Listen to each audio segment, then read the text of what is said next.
모르겠다고요. 과학에 대해서 도저히 모르겠다고요. 과학이 도대체 뭐냐고요. 1시간 동안 30분이죠 저희 오늘. 한 30분 동안 함께 한다면요. 과학의 매력에 푹 빠지실 거예요. 자, 그래서 준비한 시간 이름하여 방구석 과학!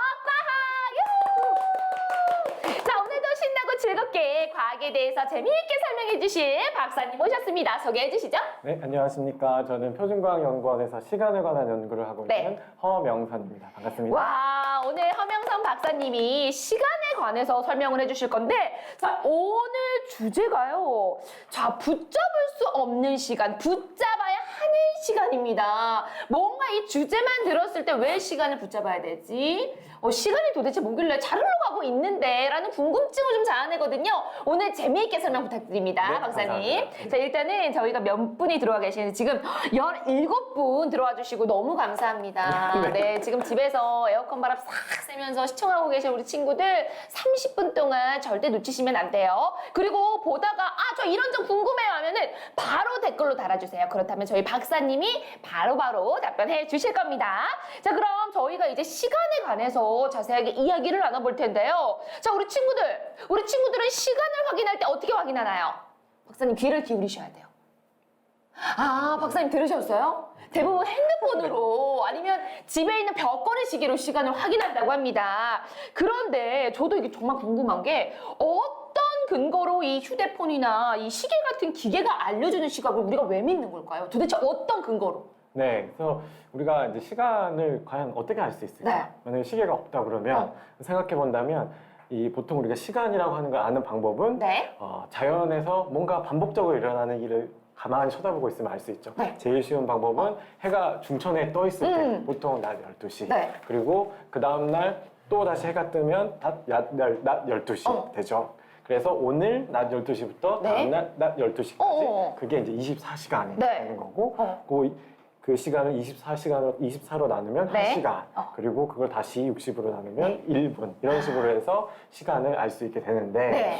이제 우리가 뭐 그거는 이제 자연 현상을 통해서 알 수 있는 시계고 네. 우리가 갖고 있는 이제 손목시계나 이제 벽시계들은 그럼 어떻게 정확한 시간을 표현을 하느냐? 그쵸. 그것은 그 안에도 똑같이 뭔가 주기적으로 움직이는 진동자 같은 게 들어 있습니다.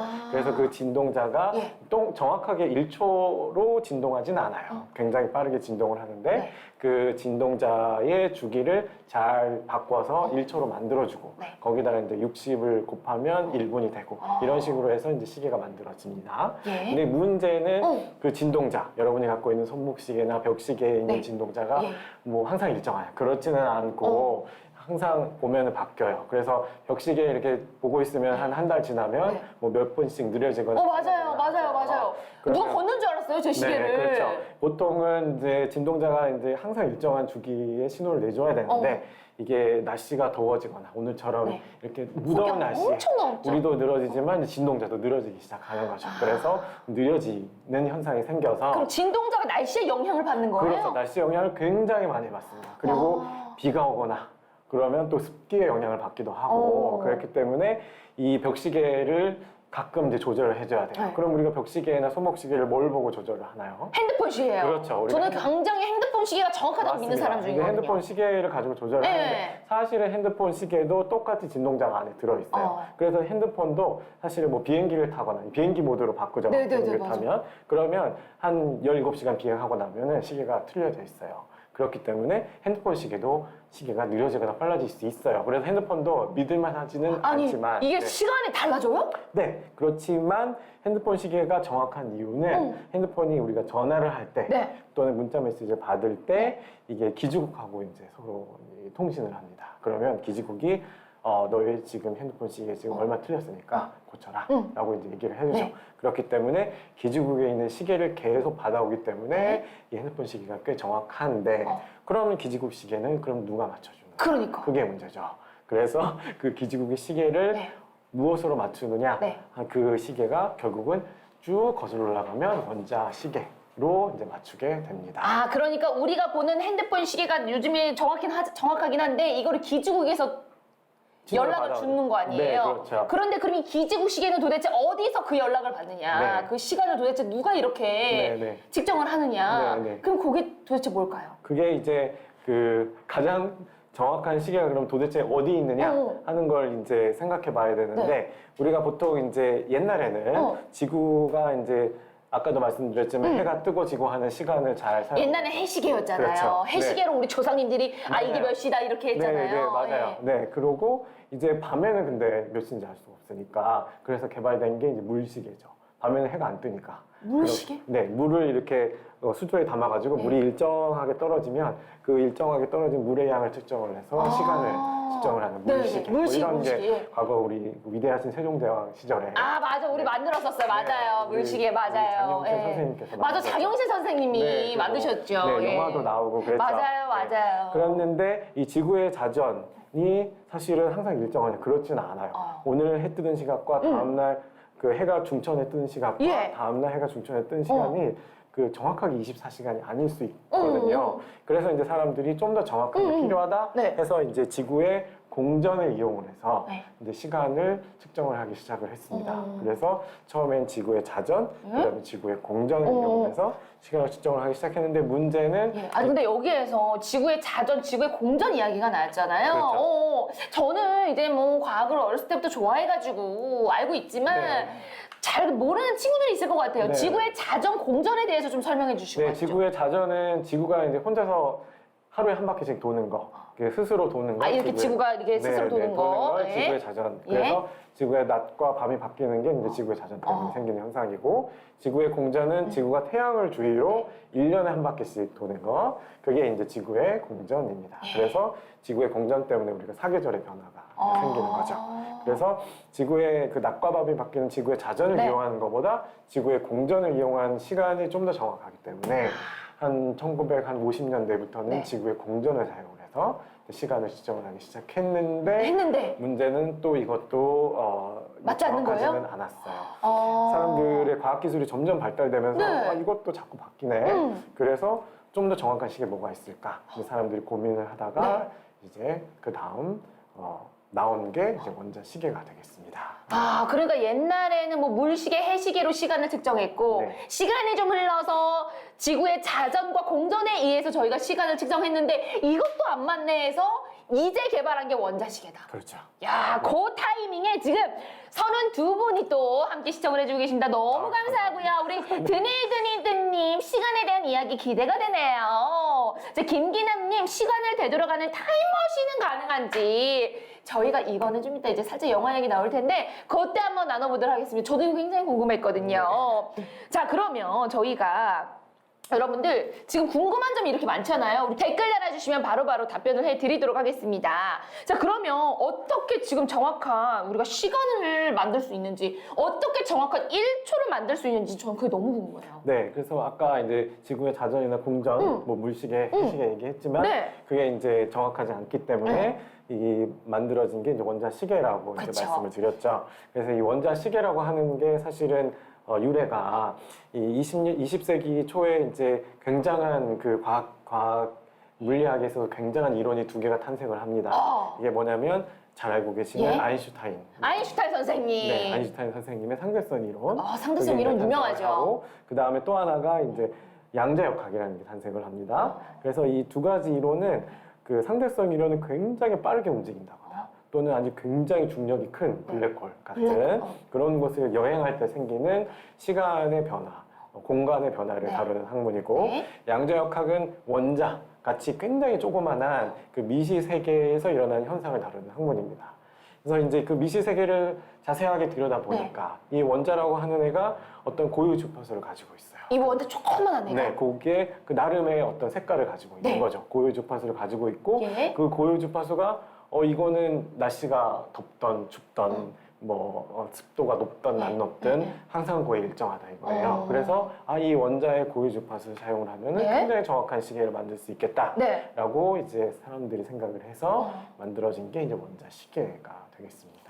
그러니까 뭐 지구의 자전이나 공전은 또 변화하고 또 어떤 거는 자연 또 환경에 대해서 진동도 이렇게 바뀌니까 원자는 뭐 비가 오나 눈이 오나 바람이 부나 태풍이 부나 습하거나 해도 절대 변하지 않으니까 요걸 이용해서 원자 시계를 만든 건데 지금 안승현 님이 시간 가는 줄 모르겠다라는 말도 과학적인 이야기인가요?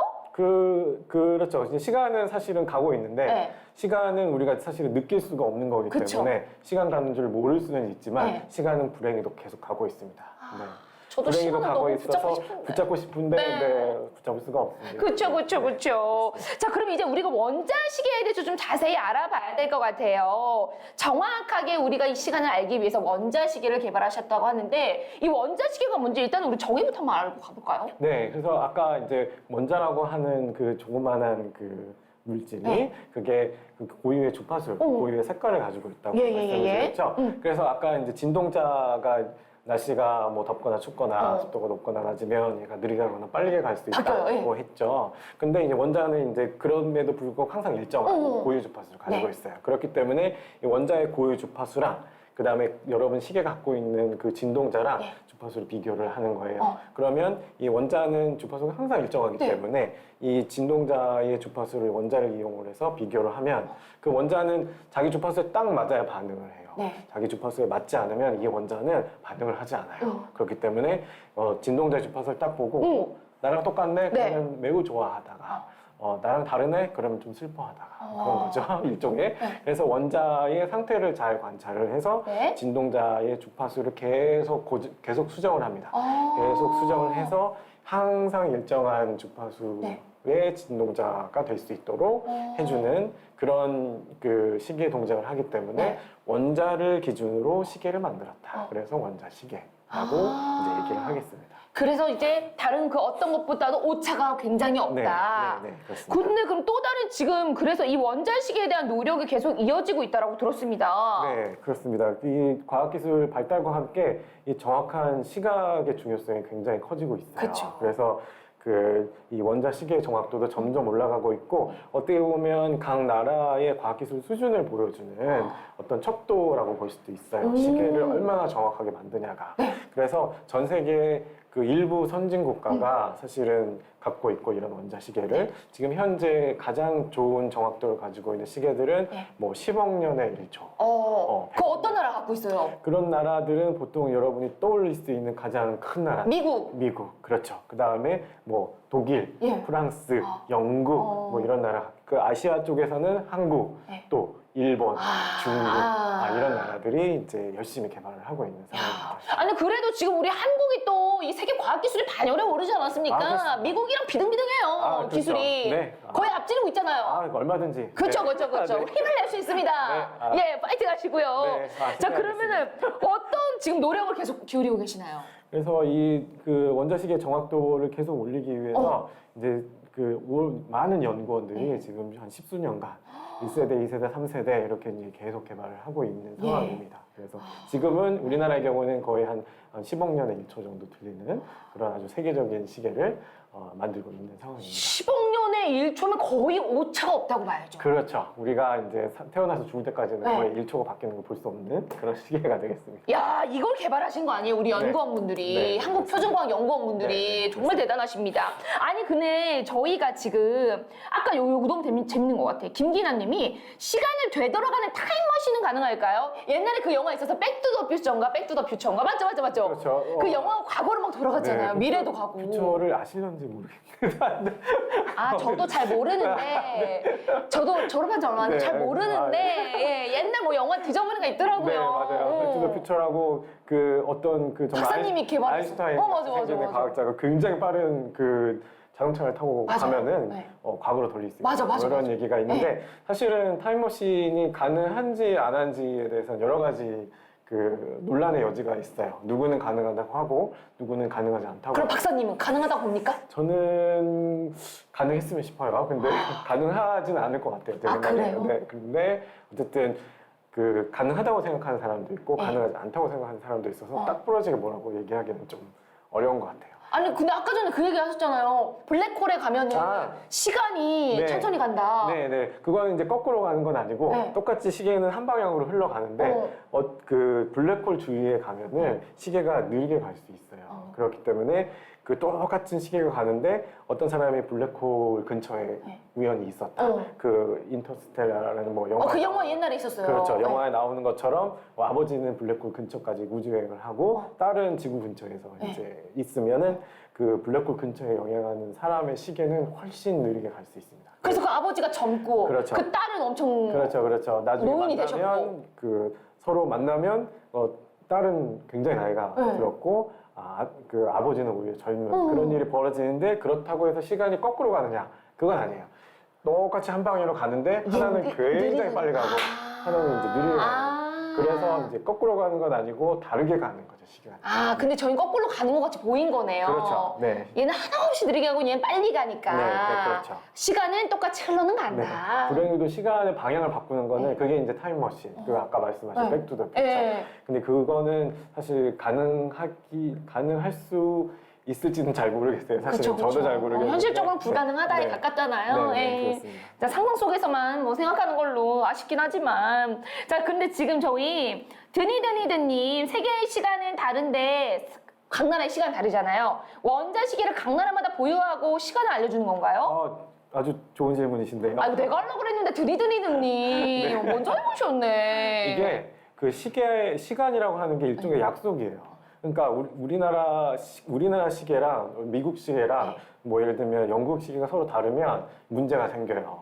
그렇기 때문에 이 모든 나라가 동일한 시간을 가지고 있어야 돼요. 그럼 그래서- 한국이 저녁 6시면 미국도 지금 저녁 6시예요? 그런 건 아닌데 네. 그 예를 들면 한국의 1초는 미국의 1초랑 같아야 되고 대신에 이제 약속은 정해놨어요. 그래서 그 경도가 15도 바뀔 때마다 그 시간이 1시간씩 차이가 나게 그렇게 해놨는데 그래서 시차가 있구나. 네, 대신에 정확하게 예를 들면 우리나라가 9시면 네. 오전 9시면 영국은 자정 네. 그거는 정확해야 돼요.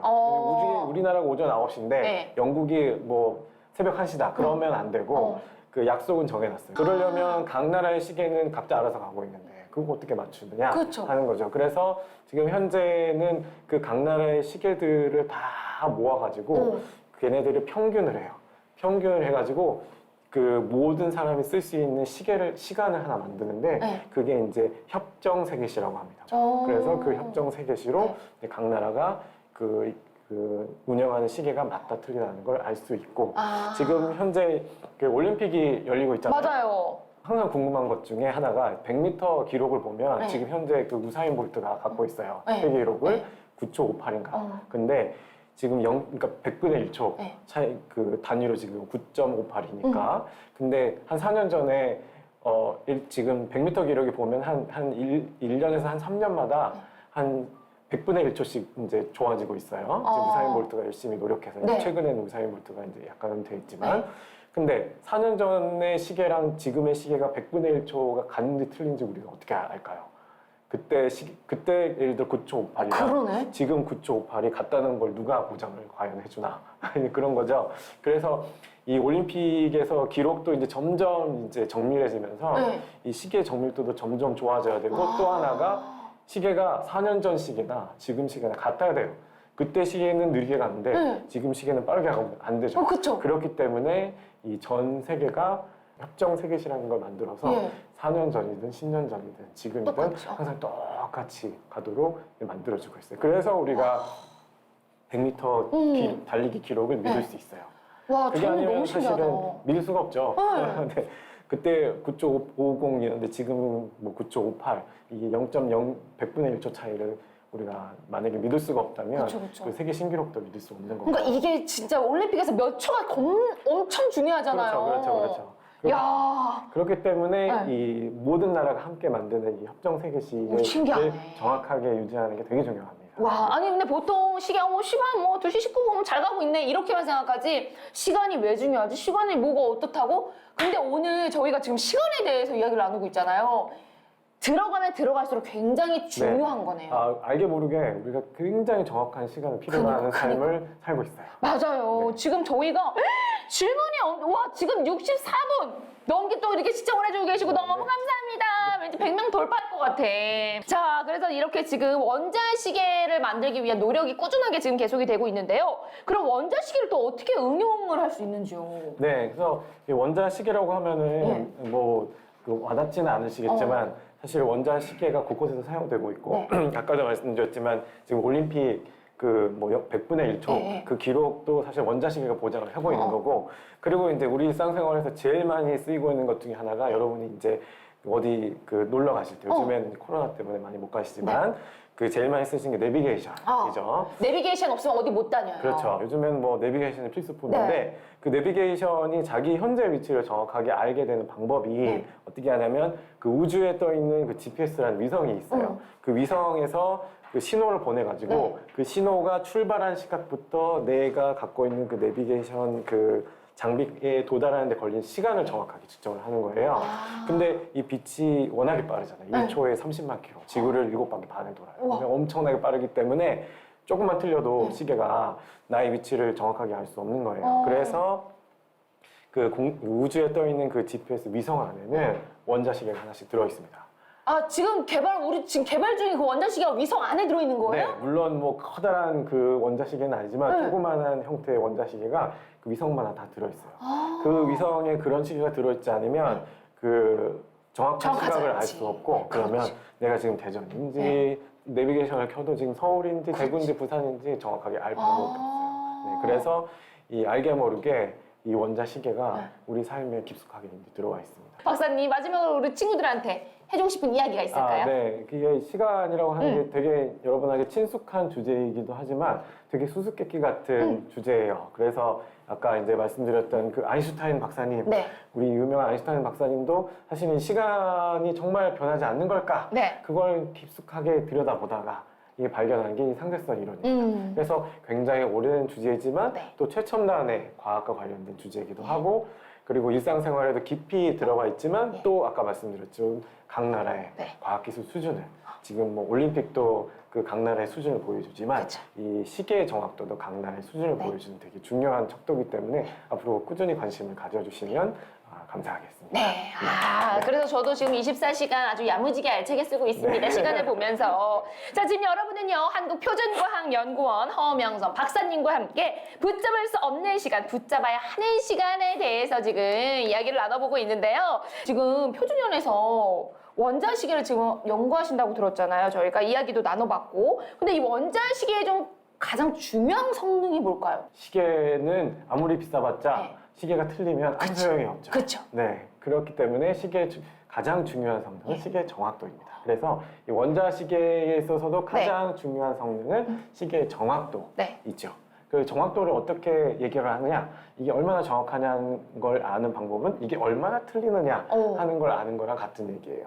그러면 이 시계의 정확도는 이 시계가 예를 들면 1초 틀리는데 얼마나 걸리느냐, 그게 이제 가장 중요한 척도가 되겠습니다. 그래서 지금 뭐 전 세계에서 가장 그 잘 정확하게 만들어진 시계가 아까도 말씀드렸지만 1초 틀리는데 뭐 10억 년, 100억 년, 100억 년이면 거의 그 우주의 나이 정도 수준 돼요. 그러니까 우주가 반짝 생겼을 때부터 지금까지 원자시계가 그때부터 동작을 시작했다면 지금 한 1초 정도 틀리는 정도로 지금 개발이 되고 있죠. 그래서 그런 식으로 원자시계의 가장 중요한 성능은 원자시계가 틀리는데 걸리는 시간, 뭐 이런 식으로 얘기를 합니다. 자, 일단은 제가 또 과학 수업 때 들었는데요. 우리 국내 최초로 세슘 원자시계, 세슘 원자시계가 만들어졌다고 들었거든요. 개발이 됐다고. 이에 대한 설명도 좀 부탁드릴게요. 네, 그래서 사실은 지금 뭐 아까 10억 년에 1초 틀리는 시계, 뭐 이런 시계를 지금 개발하고 있다고 하는데 처음부터 그렇게 우리가 잘한 건 아니었고요. 이 원자시계 개발 역사는 이렇게 되짚어 보면 그 1988년으로 거슬러 올라갈 수 있습니다. 88 올림픽이 있던 그 해에 이 우리나라 원자시계의 개발이 시작이 됩니다. 그때 처음이에요? 네, 그때가 처음이었고 생각보다 얼마 안 됐네. 네, 생각보다 그 얼마 안 되죠. 이미 다른 나라는 오랫동안 개발을 해왔는데 우리는 이제 좀 늦었어요. 그렇죠. 그때서야 이 시계의 중요성이 이제 알려지면서 이제 개발이 시작됐는데 사실은 그때만 해도 이 원자시계 관련된 기술 국내에는 거의 전무했어요. 뭐 대학도 뭐 그런 거 관련된 전공도 과도 없었던 거예요? 별로 없었고 그렇기 때문에 그때 이제 표준과학연구원에 입사하셨던 박사님들이 이제 미국으로 가고 일본으로 가고 해가지고 거기서 이제 열심히 배워와서 88년부터 개발을 시작을 해서 완료한 게 2008년, 20년 걸렸어요. 20년 만에 이것도 엄청난 성과 아닌가요? 그렇죠. 네, 20년 만에 정말 그 피와 땀을 들여가지고 개발을 했죠. 그래서 2008년에 네. 전 세계에 이제 등장을 했고 우와. 2008년이 20년 걸렸으니까 뭐 너무 늦은 거 아니야? 뭐 이렇게 얘기할 수 네. 있겠지만 그때 개발됐을 당시만 해도 전 세계 그 정도 수준 한 7개 정도밖에.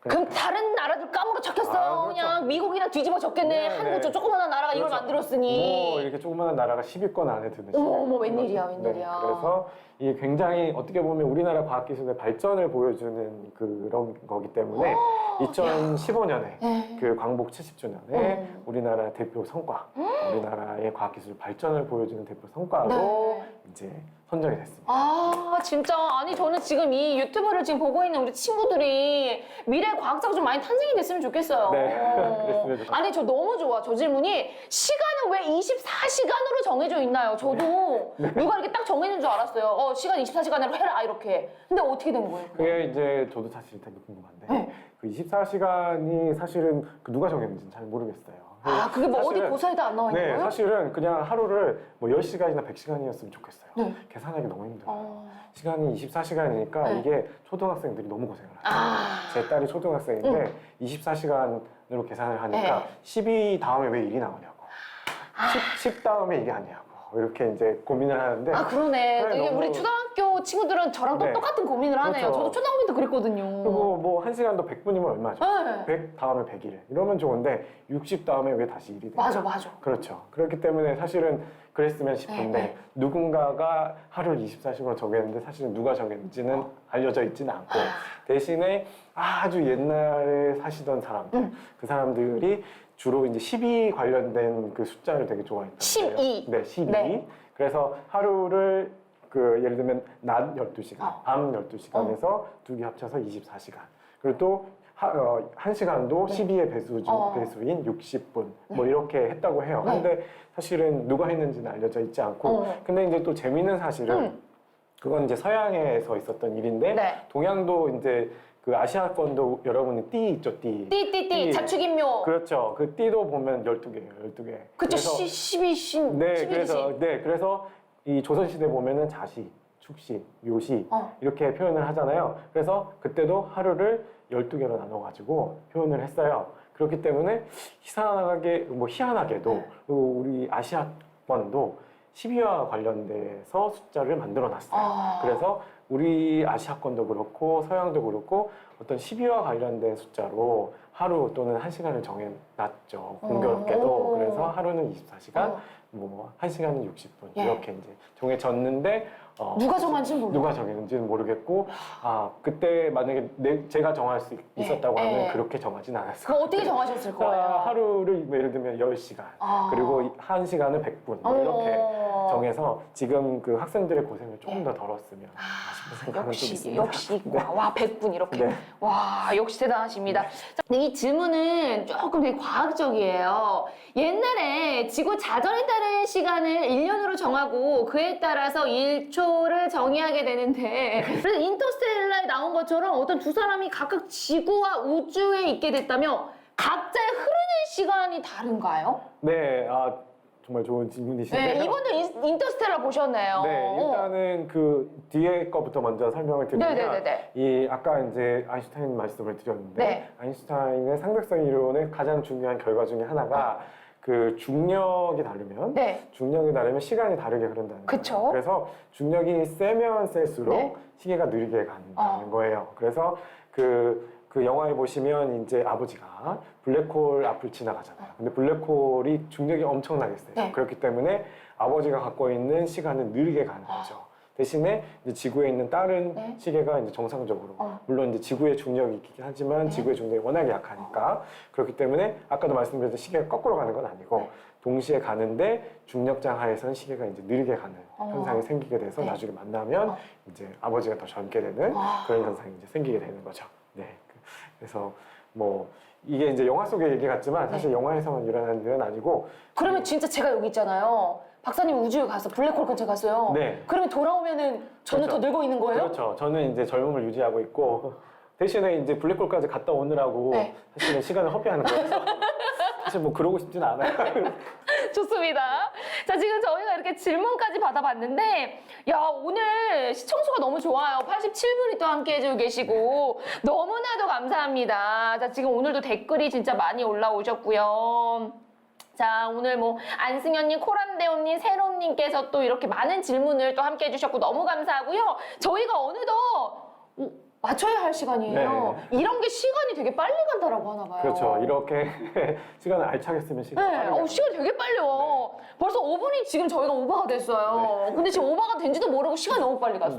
확실히 시간을 연구하시는 박사님과 함께해서 이렇게 시간이 빨리 가나 봐요. 감사합니다. 박사님. 자, 오늘 어떠셨나요? 35분 동안. 네.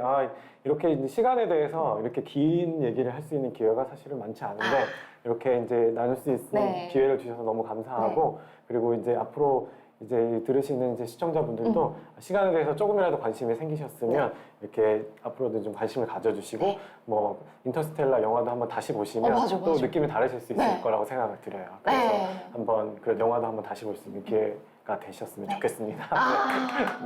오늘 말씀 감사합니다. 감사합니다. 자, 여러분, 아니 진짜 박사님이 말씀하신 것처럼 시간에 대해서 좀 더 정확히 오늘 얘기를 해봤잖아요. 저도 집에 가서 인터스텔라를 한 번 더 보면은 좀 새롭게 다가오는 좀 기회가 아닐까 싶습니다. 자, 여러분 오늘 어땠나요? 시간에 대해서 한번 이야기를 나눠봤는데 여러분들 시간 그냥 2시 36분 지나고 있네 이런 것보다는 2시 36분이 어떻게 흘러가고 있을까? GPS 통해서 위성에서 싸고 있지? 원자시계에 대해서 배워봤지? 조금 더 생각해보는 그런 시간을 한번 가져보시면 너무 좋을 것 같고요. 과학이 어렵다고요?